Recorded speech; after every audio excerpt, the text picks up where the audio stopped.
নমস্কার বন্ধুরা, আজকে তৈরি করব অনুষ্ঠান বাড়ির মতন আমের প্লাস্টিক চাটনি। প্লাস্টিক চাটনির জন্য আমি আমটাকে কেটে ধুয়ে রেখেছি, আর লাগছে কাজু বাদাম কিশমিশ। আমটাকে আগে আমি সেদ্ধ করে নেব নুন হলুদ দিয়ে। হলুদ আর লবণ দিয়ে দিচ্ছি। এর বেশিক্ষণ সেদ্ধ করব না, হালকা একটু সেদ্ধ করে নিয়ে নেব,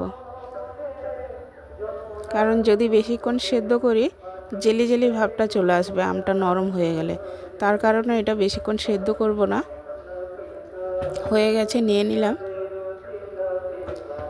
এবার একটা কড়াইতে অল্প জল দিয়ে চিনির সিরাটা তৈরি করব, তার মধ্যে দিয়ে দেবো আম, সেদ্ধ করা আম আর কাজু বাদাম কিশমিশ। প্রথমে কাজু বাদাম কিশমিশটা দিয়ে দিলাম, স্বাদ মতো লবণ দিলাম। এবার দেবো আমটা,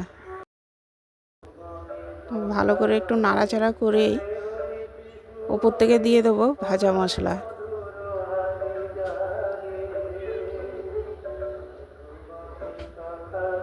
দেখো বন্ধুরা, কত সুন্দর হয়েছে, একদম অনুষ্ঠান বাড়ির মতো।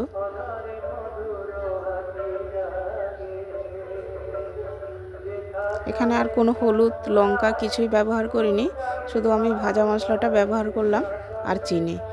তৈরি বন্ধুরা অনুষ্ঠান বাড়ির মতন আমের প্লাস্টিক চাটনি। আশা করি রেসিপি তোমাদের ভালো লেগেছে। সবাইকে টাটা, বাই বাই।